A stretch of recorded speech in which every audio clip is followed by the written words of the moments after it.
In 1952, over 3,000 deaths resulted from polio, a disease of the nerves that can lead to paralysis. Throughout the history of smallpox, over 108,487 cases were reported just in the United States. Then along came vaccinations. Vaccines are a substance used to stimulate the production of antibodies and provide immunity against one or several diseases, acting as an antigen without inducing the disease. Now only 3 countries in the world, Nigeria, Pakistan, and Afghanistan, have yet to eradicate polio, and smallpox has been completely wiped out.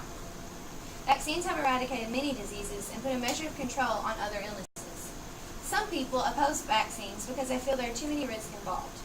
In past research, autism was tied to vaccinations. That, of course, was quick to scare many away from getting vaccinated or allowing their children to be vaccinated.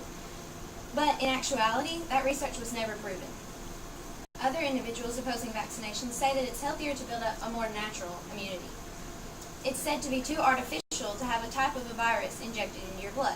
They want to be able to fight off the virus, but without small exposure provided by the vaccine, they'll not be able to fight it on their own. Some also say that they caught the flu from the flu vaccine. This is not true either.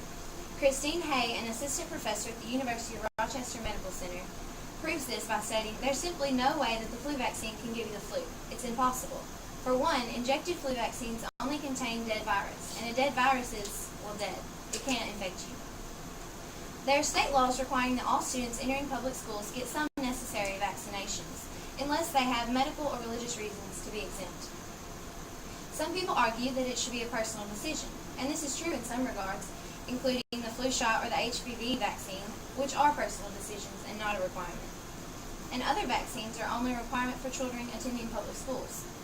Public schools are a harbor of germs, and if children were not able to fight off diseases, they would spread like wildfire. If an individual desires to not let their child get vaccinated, they will most likely just have to keep their child out of the public school system. Unfortunately, a person's decision to refuse vaccination does not only affect themselves, but everyone around them. For a disease to be eradicated, no one can have it, and in order for no one to have it, they must not be susceptible. The only way to not be susceptible is to have the vaccine. Thankfully, in our country, vaccines are easily accessed and affordable. The average MMR vaccine cost for a child is $19, and hepatitis B vaccine for an adult is $24. A vaccination protecting from tetanus, diphtheria, and a cellular pertussis costs only about $65. This may sound like a lot, but compared to the health, money, and time lost if you catch any of these 3 illnesses, $64 is nothing. They're also available at the Common Family Clinic, hospital, or pharmacy. Today, our disease rates are considerably lower than even 70 years ago.